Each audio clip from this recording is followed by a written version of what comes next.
Je déclare mon meublé, spécialiste de la fiscalité et de l'accompagnement des loueurs en meublé, a le plaisir de vous présenter Je découvre le monde du meublé, le podcast à destination de tous les loueurs en meublé.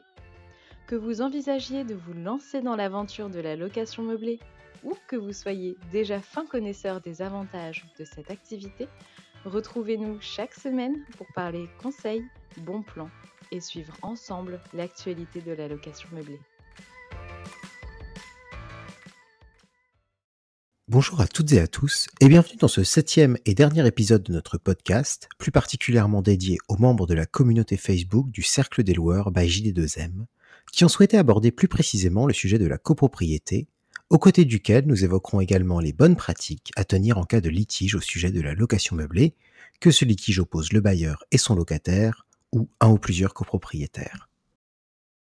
Commençons par nous pencher sur deux textes clés qui régissent la vie en copropriété, à savoir le règlement de copropriété et l'état descriptif de division de l'immeuble. Le règlement de copropriété est un document qui vous est remis par le précédent propriétaire lorsque vous achetez un bien dans une copropriété.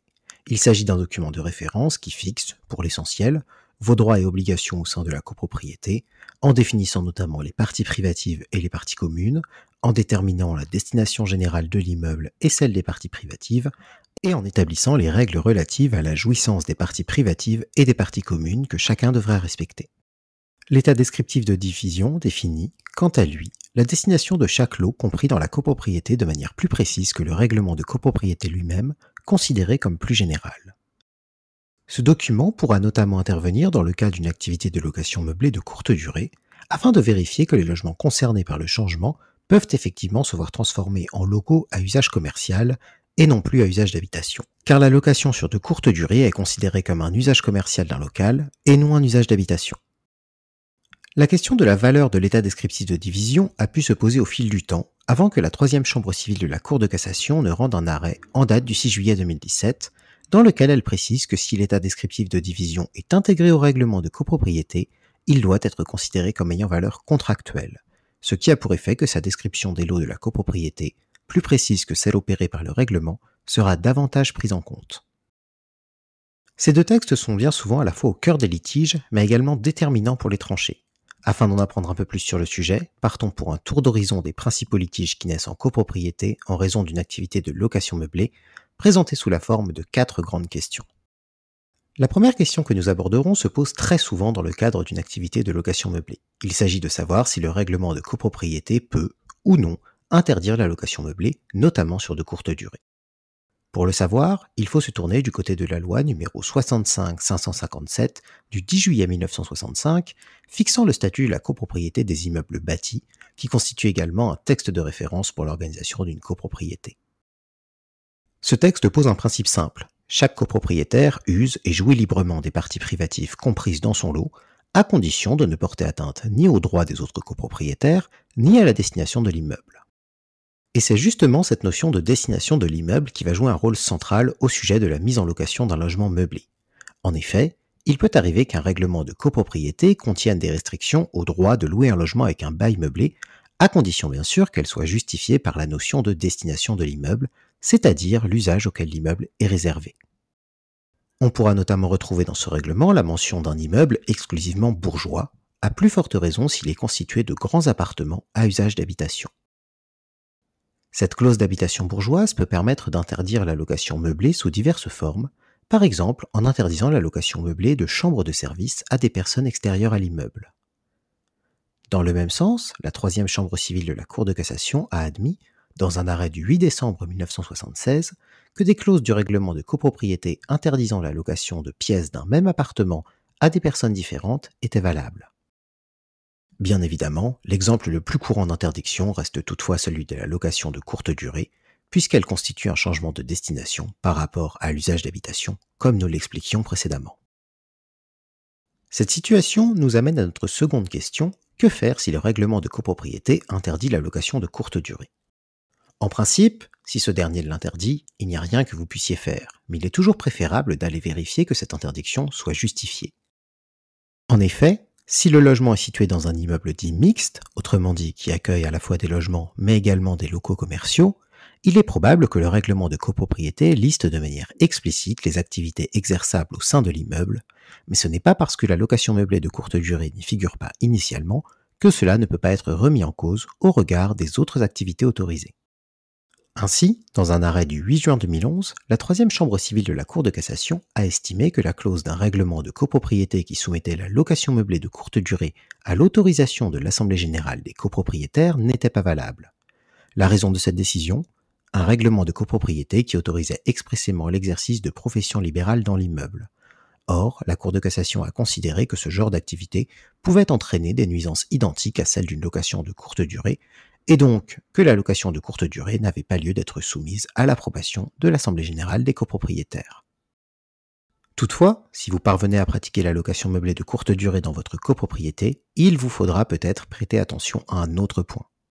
En effet, si vous pratiquez une activité de location de meublés touristiques offrant un service hôtelier, comme l'accueil, la blanchisserie ou le nettoyage régulier des locaux, gardez à l'esprit que cela pourrait être considéré comme ne correspondant pas à la destination de l'immeuble, même si ce dernier est mixte.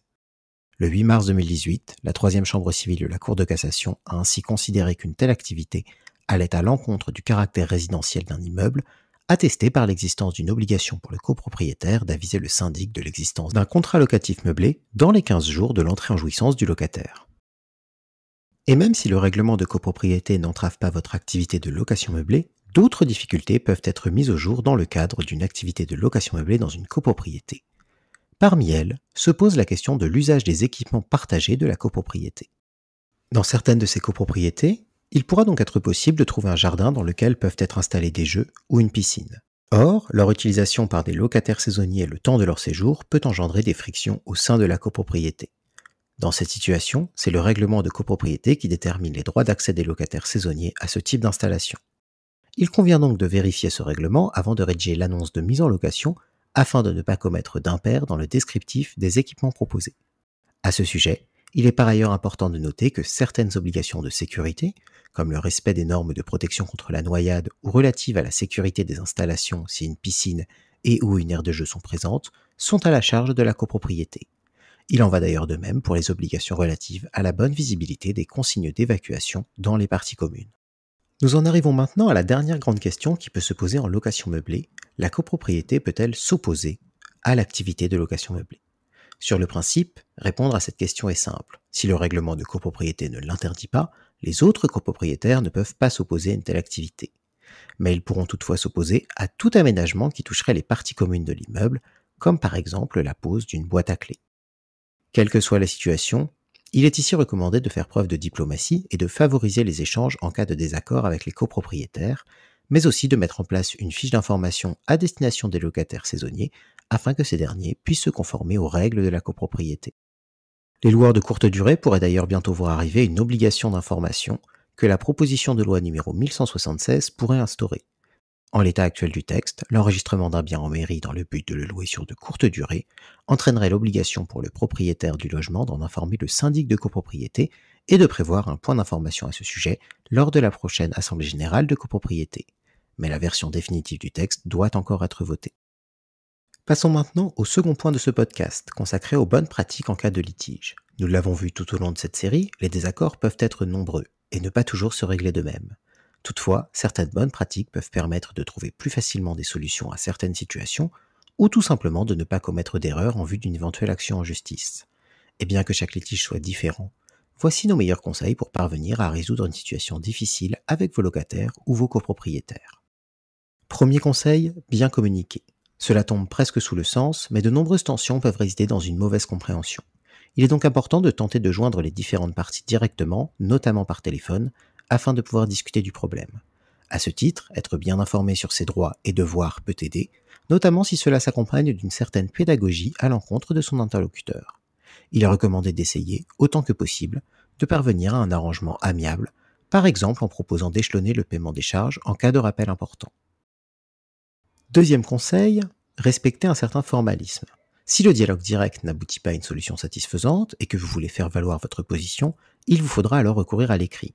Mais de nombreux propriétaires ne prennent pas en compte le formalisme requis pour ce type de correspondance, en envoyant des courriers simples ou des mails.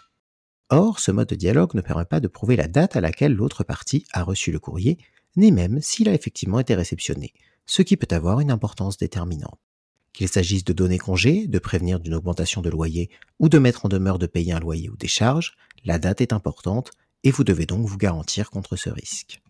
Pour certains courriers, comme les mises en demeure, vous pouvez également avoir recours à un modèle, à moins que vous ne préféreriez avoir recours au service d'un commissaire de justice.